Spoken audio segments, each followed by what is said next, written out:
I call the Honourable Member Materia Ture. Tēnā koe. Tēnā koe, Mr Speaker.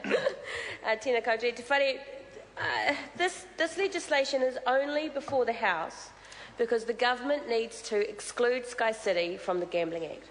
If we remember, the Gambling Act puts in an express and absolute prohibition on the creation of any further casinos and on the expansion in any way of existing casinos. And Sky City has for some decades now been fighting the Gambling Commission on its decisions to refuse them further licences to expand their business for some decades. And so what they've done through this deal is to find an alternative way to get around the gambling law, because the gambling law has stopped them from expanding as they would like. And it's not like they don't make a huge amount of money. They make huge profits in any event. So it's just greed, frankly. So I mean, this legislation shouldn't be called the NZICC International Convention Centre Bill at all. This is about Sky City greed bill. This is the Sky City third largest casino in the country delivery device legislation is what this actually is. I know if people remember in the past around smoke-free and the tobacco inquiry, when cigarettes were described as nicotine delivery devices. You have to remember that. Nicotine delivery devices is what a cigarette is. And that is what this legislation and this Sky City deal is essentially a casino delivery device to Sky City. There would be no legislation in this House if there wasn't this deal that funds the building of a convention centre through the gambling concessions and the need to get around the Gambling Act. Now, part of the reason why this bill is structured as it is, rather than amending the Gambling Act, for example, is simply because the government did not want to have the public understand clearly enough and openly that the whole point of this deal was to give Sky City a legislative way of avoiding the constraints, the public health regulations and the Gambling Act.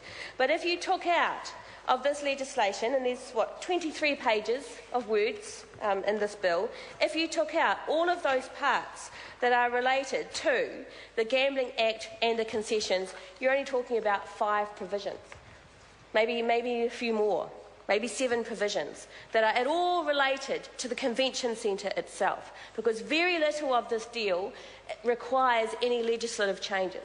There's a little bit around the Flags Act. There's a little bit around the name of the convention centre, but essentially this entire bill is designed to give Sky City a mechanism around the Gambling Act. And that is because Sky City has for years been wanting to significantly expand their business, and now they can. Now what they have is the third largest casino being delivered to them by John Key. And we constructed, the Green Party, on the Tuesday just gone, reconstructed 4 members of Parliament and their policy people, the almost life-size replica of the 230 extra pokie machines, the 240 automated gaming terminals, the 12 gaming tables out here on parliamentary lawns, so that when MPs came to vote on this bill, exercising their conscience, they would understand exactly what they were voting for. They're not voting for a convention centre. That doesn't need legislation. They are voting for the reality that cardboard casino confronted MPs with. And it was huge. It took up almost the entirety of the grass out the front of Parliament. The pokie machines had messages from Aucklanders written on it saying, please do not pass this bill. Please do not cause my family and friends in my community any more harm. Genuine pleas to members of Parliament who have a choice on whether to deliver to Sky City the third largest casino or not. And part of that choice will be made today in the votes that each individual MP will cast. So the concessions that have been granted have been laid out. They are extraordinary. We are talking about nearly 1 person extra problem gambler being created as a result of every single pokie machine that will be established. So around 200 extra problem gamblers, an estimated 8,000 individuals affected by that problem gambling, and an extra 6,500 children affected by that problem gambling. So the impacts of this legislation, which is gambling legislation, make no mistake, is a significant proportion of New Zealanders who will be harmed. What we know from all of the papers that have been released so far, and frankly not every piece of advice has been released, is that the economics of this don't stack up. So the government's argument that somehow Sky City is entitled to... Mr Chair. The Honourable Member, Materia Ture. Thank you, Mr Chair. That somehow Sky City is entitled to the extensive third largest casino in the country because somewhere else down the track they will contribute to economic development in New Zealand has been proved false. So the only independent report that's been done on any of the economics on this issue show that there will be a net creation across the country of 18 jobs. Just 18 jobs. And while there may be lots of arguments around why a convention centre is good in Auckland and why even if another kind of convention centre, yeah, that's right, or that a convention centre, even if it does provide limited economic development, is nonetheless a wise thing to have for other parts of the economy, well, why don't we all make a contribution to that? Why doesn't the government choose an ethical means to fund for the building of a convention centre in Auckland? If Auckland City Council thinks it's a good idea, they should put in some money. Government thinks it's a good idea, they should put in some money. The tourism industry thinks it's a good idea, they should put in some money. There is lots of different ways of funding this thing that doesn't require the money, the cost of it to be borne on the backs of problem gamblers. So maybe that's what we should call this bill. That this is the problem gamblers pay for the New Zealand International Convention Centre Bill. Maybe that would be a more honest title for this legislation. Because if it wasn't for the fact that Sky City is getting the concessions as a result of this deal, we would not have this legislation before us today. It would be, most of it can be done by agreement by government in a public-private partnership, whether we like it or not.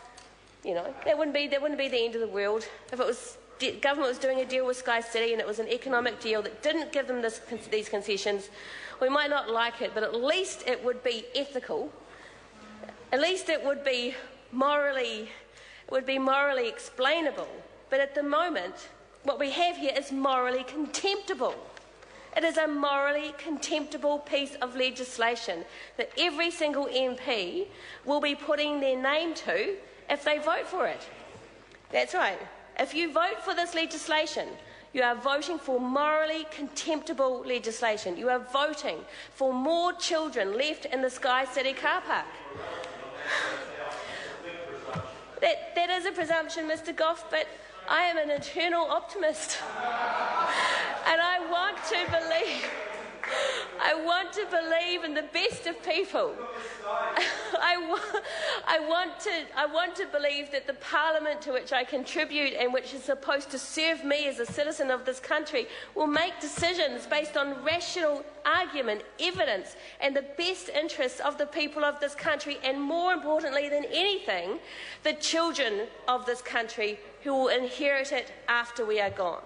So yes, I ask for MPs to take a moral stance and to consider the impacts of this legislation, which is only about gambling, only about casino gambling, and only about Sky City Casino, and to choose to say no to it, that there is ethical options available to us, that there are other ways of developing a convention centre, that there are other economic development options available to the people of Auckland to create jobs and stimulate their economy, that there are other ways of providing for the public health needs of families in Auckland, that there are other ways of supporting Auckland businesses other than putting them at risk of the fraud and the theft that will undoubtedly result out of this legislation passing. So, sir, we could call this bill all sorts of things. And I have tried to call the whole deal some names, actually, in the past, for which I have gotten into some trouble. Yeah, maybe I should stop now. But at the end of the day, I couldn't possibly comment on that word. But at the end of the day, it is our job as members of Parliament to act in the best interests of our whole community and not to provide a financial boon to one company when we all know that in doing so we cause harm to families and children. It really is that simple a calculation. And it requires MPs to genuinely examine their conscience, to consider what they are prepared to put their names to, what they're prepared to have their kids and their family accept that their loved ones have contributed to, that they are part of a process that will cause harm and not prevent harm. And I urge all MPs to vote against this legislation. I'm going to call the honourable member David Shearer. Mr. Chair. Sir, I just want to carry